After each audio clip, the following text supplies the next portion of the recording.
Hi guys, welcome to US Immigration Hub channel. If you are new to this channel, my name is Liman and I make videos for a family-based immigration to simplify the complicated immigration process.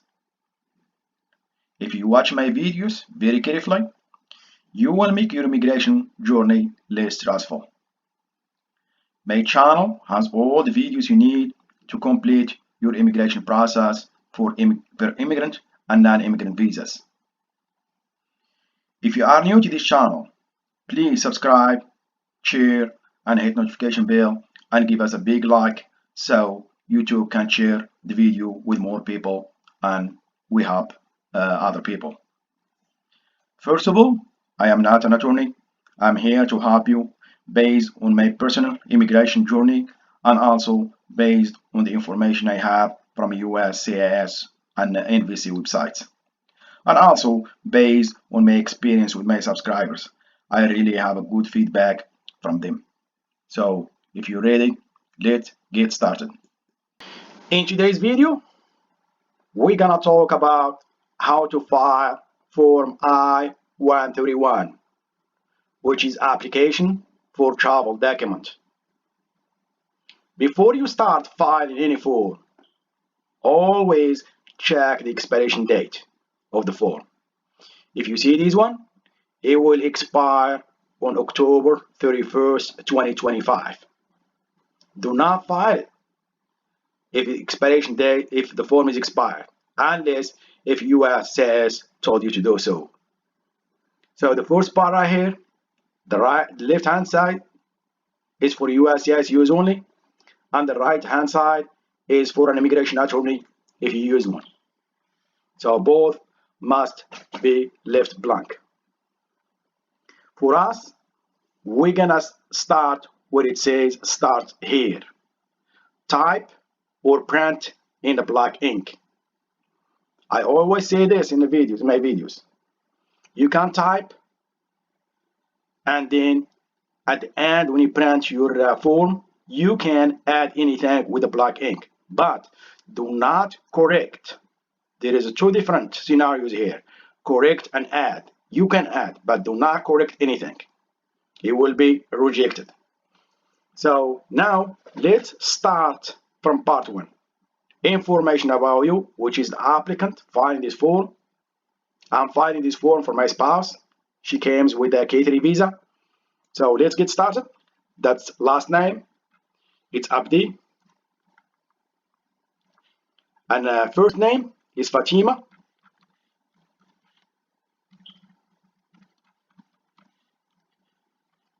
And middle name, she doesn't have one. You can leave it blank or in A, both works. In some forms, you cannot add a slash. So that's why a lot of people keep it blank. So physical address, in care of name, it's Abdi, Fatima. Street name, street number and name. It has to be in United States. It must be in United States. It's 105 Rubber Run. And city or town, it's Indianapolis. And the state, it's Indiana.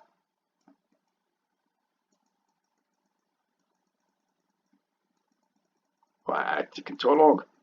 For Indiana. What is Indiana here? Sorry, Indiana, finally.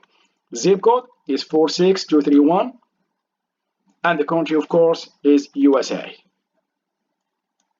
Other information, alien registration number. Check your I-797 when you apply for I-485. You might have a number. If you don't, leave it blank or type NA. Let's go to 4. Country of birth is Morocco. The country of citizenship is Morocco. And the class of admission, in my case, is K3 visa. And the gender is she is a female. And date of birth is 01/01/1990. US Social Security number, she does not have one at this point because US Social Security number requires a green card, so she does not have one at this point. As you can see, I'm filing this form live with you. I do not prepare this form in advance as other people do. So I'm trying to make it clear as I can. So let's go to part 2, application type. This is what makes this form very, very confusing. Why? Because it has 6 purposes from 1A to 1F, and it depends which one you select. The question will differ from the application type. So in our case is option 1D, which is application type. I am applying for an advanced parole document to allow me to return to United States after temporary foreign travel. That's our purpose for this application. So they told you right here, if you check the box 1F, provide the following information about that person in 2A to 2B. So from 2A to 2B is going to be left blank. So because we did not select application type 1F. So we're going to go to part 3, which is processing information. First one is a date of intended departure. Just you're going to give approximation date where intended to travel. So in my case, it's 12, 25, 20, 23. To expected length of trip is going to be in days. In my case, it's 14 days, just for 2 weeks. I'm planning to go to see my spouse she's planning to go to see her dad. He is sick, so he has a kidney failure. So we're gonna talk about that when you get to that point. 3A, are you or any person included in this application now in exclusion, deportation, removal, or rescissions proceedings? In my case, is no. If you answer yes, you're gonna provide the name of DHS office. We're gonna go for A. Have you ever been issued a re-entry permit or refugee travel document? If yes, give the following information for the last document issued to you. In my case, no. So for A and for C must be left blank. This is what makes this part confusing. If you are applying for a non-DACA related advanced parole document, skip to part 7. DACA recipients must complete part 4 before skipping to part 7. We're going to talk about that as we go through this video. So part 3, we're still talking about part 3, processing information. Where do you want this travel document sent? Check 1. Now, because you're doing adjustment of status and you are waiting for your green card, so it's going to be United States. 2, the US address shown in part 1, 2A through 2I. Make sure this address in part 1, it's right, because this is where you receive the communication with USCIS. If you're planning to use this to US Embassy or Consulate, does not apply for us. 7 does not apply for us. So if you check 6 or 7, where should the notice to pick up the travel document be sent? So 8 and 9 to 10G is not going to work for us. So it's going to be left blank. Part 4. This is, as I said, what makes this form very confusing. A lot of people right here, because they need a reason for travel. But this is not for you. If you are not a DACA recipient, this part is not for you. Do not touch it if you are not a DACA recipient. They tell you right here. I'm going to show you this again. If you are not applying for a non-DACA related advanced parole document, skip to part 7. Go straight to part 7. However, for DACA recipients, must complete part 4 before skipping to part 7. They are clear right here. So, but a lot of people make this mistake right here. So for us, part 4 is for DACA recipients, so we're not going to touch it. Part 5, complete only if applying for re-entry permit. We are not using part 5 as well because we selected 1D, which is for 1D. It's for I'm applying for advanced parole document to allow me to return to United States after temporary foreign travel. So now we're going to go part 6. complete only if applying for a refugee travel document. Does not apply for us as well. So we're gonna go part 7. Part 7, complete only if applying for advanced parole. That's what we need to complete. But that's the things I want to mention right here. This is where you put the reason for travel. Why you want to travel? Because a lot of people miss that one because they put in part 4. They put it in part 4. That's not for you. Part 4 is for a DACA recipient. For you, you're gonna use part 7. How are we gonna do that? Follow the instruction. On a separate sheet of paper, explain how you qualify for an advanced parole document and what circumstances warrant issuance of advanced parole. Include a copy of any document you wish to consider. So you're gonna add a letter right here. You're gonna give them the reason why you wanna travel before getting your green card. You're gonna give and include all your supporting documents. This is where you give your reason. As I said, part 4 is for DACA recipient. You must attach a letter or a sheet of paper with this to add your reason for travel. So now go question number 1 from part 7. How many trips do you tend to use this for? In my case, just 1 trip, but a lot of people put, some people put more than 1 trip. So if the person intended to receive an advanced parole document is outside the United States, provide the location, city or town or country of the U.S. Embassy or Consulate or the DHS overseas office that you want us to notify.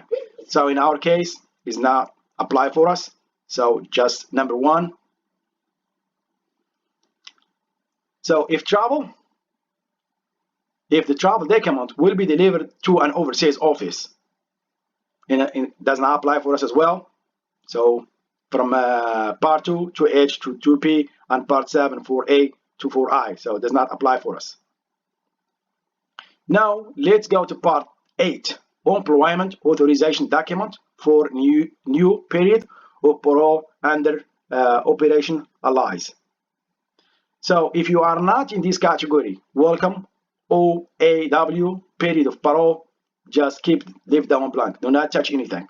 Not yes, not no. So just keep it blank and you go to part 9.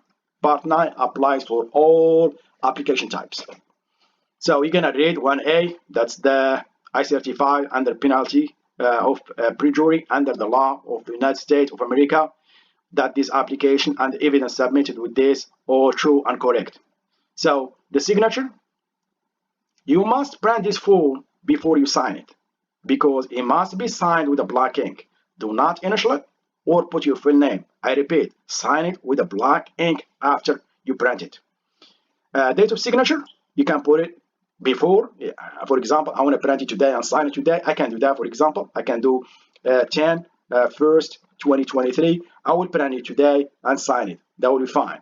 And the phone number, you will need your phone number 317 111 111. So as I said, signature, it must be printed before you sign it. Part 10, it's for information about the person who prepared this application if other than the applicant. This is very, very important. If somebody prepared this form for you, he must put his information in part 10. If you did not use the prepare, part 10 does not apply for you. So now let's talk about what required document you need to submit with this. If you go to instructions for advanced parole document for individuals who are currently in the United States, if you are in the United States, you must attach a copy of any document issued to you by USCIS showing your present status, if any, in the United States, and an explanation or other evidence showing the circumstances that warrant issuance of advanced parole document. Or anyway, you're gonna read this. I'm not gonna go through this. That's not the purpose of this video. So now we're gonna go back right here and look for fees. Fees, it will depend of the application because it depends of the type of application because this form has multiple purposes. So for us, we use this form for filing for an advanced parole document. So the fees is $575 and the biometric fee is not applicable. So you pay just the application fee, which is $575. So where to send this form? It depends. Applicant who pending, if you applicant with a pending form I-485, if you are filing form I-131 together with your form I-485, you're going to use the same address that you are filing your form I-485, and you're going to check your I-797. If you file your form I-131 alone and your form I-485 receipt notice from form I-797 C notice of action begins with, if your case number begins with MSC or IOE or does not have 3 letters at the beginning, go to US lockbox filing location chart for a certain family-based form page. If you file in your form I-131 alone and your form I-485 receipt notice begins with EIC or SRC, use USCIS Dallas lockbox. US Postal Service, you're going to use this address. For FedEx, UPS, and DHL, use this address. Now, if you file in your form I-131 alone and your form I-485 receipt notice begins with LIN or WAC, we used USCIS Phoenix lockbox. And for US Postal Service, you use this address. For FedEx, UPS, and DHL, you use this address. But I would recommend you do this one. You file this form online. It's better to avoid this headache. Just you can find it online and you can do it online. So this is the end of this video. I hope you like it. If you do, please subscribe, share, hit notification bell. Thank you, and see you in the next video.